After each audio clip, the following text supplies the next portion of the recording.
আচলতে বৰ্তমান অসমত আইন বোলা বস্তুটো নাই, গণতন্ত্ৰ বোলা বস্তুটো নাই। অসমত এতিয়া হিমন্ত বিশ্ব শৰ্মা নেতৃত্বাধীন চৰকাৰখনৰ দাদাগিৰি চলিছে আৰু স্বৈৰাচাৰী শাসন চলিছে।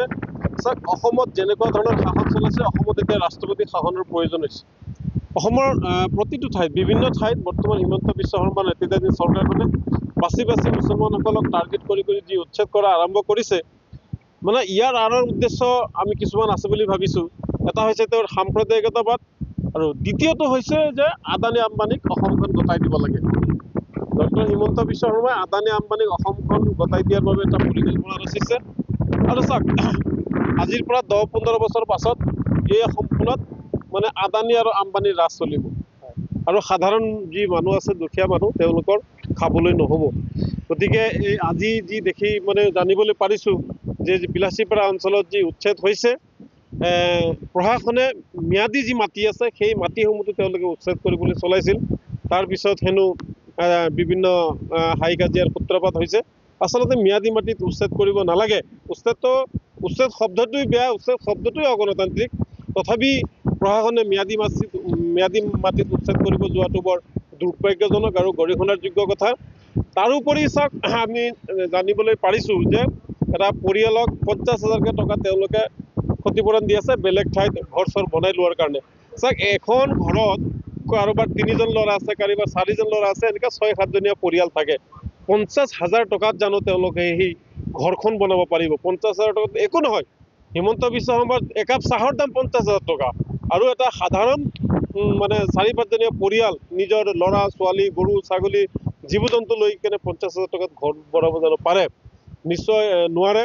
গতিকে এই যি দাদাগিৰি আৰম্ভ কৰিছে, এই দাদাগিৰি বন্ধ কৰিব লাগে। আৰু আমি পোনপটীয়াকৈ মহামান্য ৰাষ্ট্ৰপতিৰ শাসন বিচাৰিছোঁ। ইয়াত মানে সুশাসন চলা নাই। ইয়াত বাছি বাছি মুছলমানসকলক মাথো অত্যাচাৰ কৰা হৈছে। কেতিয়া মানে ইয়াতকৈ আমাৰ এটা ভাল লাগিব যে ব্ৰহ্মপুত্ৰ নদীৰ পাৰত লৈ যাওক আমাক, যিমান অসমৰ মুছলমান আছে, ব্ৰহ্মপুত্ৰ নদীত নি গুলি ৰেডি কৰক। তাৰপিছত তাতে হিমন্ত বিশ্ব শৰ্মাই কি কৰে কৰক, আমি তাকে ভাল পাম। এনেকৈ আজি ক'ত ঘৰ ভাঙিব, কালি ক'ত ঘৰ ভাঙিব, মানে এইবিলাক কৰাতকৈ আমাক একেবাৰে নিঃশেষ কৰি দিয়ক। আমি তাকে মানে হিমন্ত বিশ্ব শৰ্মাক ডাইৰেক্ট কৈছোঁ, মুখ্যমন্ত্ৰী মহোদয়, আমাক আপুনি একেবাৰে শেষ কৰি দিয়ক মানে অসমৰ ভূমিৰ পৰা। আপোনাৰ তেতিয়াহে আপোনাৰ মনটো মানে শান্তি হ'ব বুলি আমি ভাবিছোঁ। যোৱাকালি মুখ্যমন্ত্ৰীয়ে কৈছিল এইবিলাক বাংলাদেশক উচ্ছেদ কৰিবই লাগে। এই সন্দৰ্ভত চাওক, মুখ্যমন্ত্ৰী দিন ৰাতি 24 ঘণ্টাই অকল মুছলিম মানুহৰ সপোন দেখা পায়, আৰু সেই মুছলমান মানুহ মানে বাংলাদেশী বুলি কয়। আচলতে আমি দেখা পাওঁ বিভিন্ন সময়ত তেওঁ বাংলাদেশত গৈ থাকে। গতিকে বাংলাদেশীৰ লগত কি লিংক আছে, কি সম্পৰ্ক আছে, এইটো তেওঁলোকে জানিব। কিন্তু আমি এটা কথা জানো যে এইসকল বাংলাদেশী নহয়, এইসকল অসমীয়া হয়। তেওঁলোক খিলঞ্জীয়া হয়, প্ৰকৃত খিলঞ্জীয়া অসমৰ এইসকল মুছলমান লোক হয়। কাৰণ এওঁলোকে অসমৰ অন্ন যোগান ধৰিছে, এওঁলোকে অসমীয়া ভাষা সংস্কৃতি ইত্যাদি ৰক্ষা কৰিছে। গতিকে এওঁলোকে খিলঞ্জীয়া, আৰু দাদাগিৰি হিচাপে এওঁলোকক বাংলাদেশী বুলি কৈছে। যিহেতু তেওঁ মুখ্যমন্ত্ৰী, তেওঁৰ হাতত সম্পূৰ্ণ ক্ষমতা আছে। সম্পূৰ্ণ ক্ষমতাৰ অপপ্ৰয়োগ কৰি, সাংবিধানিক ব্যৱস্থাৰ অপপ্ৰয়োগ কৰি, গণতান্ত্ৰিক ব্যৱস্থাৰ অপপ্ৰয়োগ কৰি, একমাত্ৰ হিটলাৰী শাসন ব্যৱস্থাৰ জৰিয়তে আজি আমাক এই ব্যৱস্থাটো কৰি আছে। আপোনাক স্পষ্টকৈ কৈছোঁ যে এওঁলোক সম্পূৰ্ণ স্বদেশী। বাংলাদেশী আছে যদি নথি পত্ৰ চাই খেদি দিয়ক না, উচ্ছেদ কিয় কৰিব লাগে? বাংলাদেশী আছে যদি বাংলাদেশলৈ পঠাই দিয়ক, তাততো কাৰো আপত্তি নাই। গতিকে এওঁলোক স্বদেশী মানুহ। হিমন্ত বিশ্ব শৰ্মাই এইটো এনেই মিছা কথা কৈছে, মিছা কথা কৈ তেওঁলোকে মানে উচ্ছেদ কৰি আছে। ইফালে উচ্ছেদ চলাই আছে, আনফালে আৰক্ষী প্ৰশাসনে একাংশ দুৰ্ভগীয়া মহিলাসকলক মানে কি কৰি আছে, আক্ৰমণ কৰি আছে। নাই, এইটোতো বৰ বেয়া কথা হৈছে। আৰু আমি কাক কথা ক'ম এতিয়া? আমাৰ কথা কোনেও নুশুনে।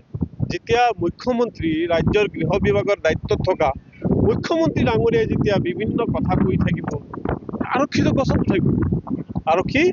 গছত উঠিব, যাৰ কাৰণে যিটো কথা কৈছে আপোনালোকৰ সংবাদবন্ধুৰ লোকে, যে তাতে আৰক্ষীয়ে মহিলাসকলক দুৰ্ব্যৱহাৰ কৰিছে। গতিকে এইটো হ'ব নাপায়। এই বিষয়টোতো তদন্ত কৰি যি আৰক্ষীয়ে এনেকুৱা যদি কৰিছে, তেতিয়াহ'লে সেই আৰক্ষীৰ বিৰুদ্ধে গৃহ বিভাগে ব্যৱস্থা ল'ব লাগে। কোনে অধিকাৰ দিছে? ঘৰ ভাঙিবলৈ চৰকাৰে কৈছে, কিন্তু মহিলা মানুহক মাৰপিট কৰিবলৈ কোৱা নাই নহয়। এইটোতো আইন বিৰোধী কৰিছে। ইয়াৰ তদন্ত হ'ব লাগে, উচিত তদন্ত হ'ব লাগে।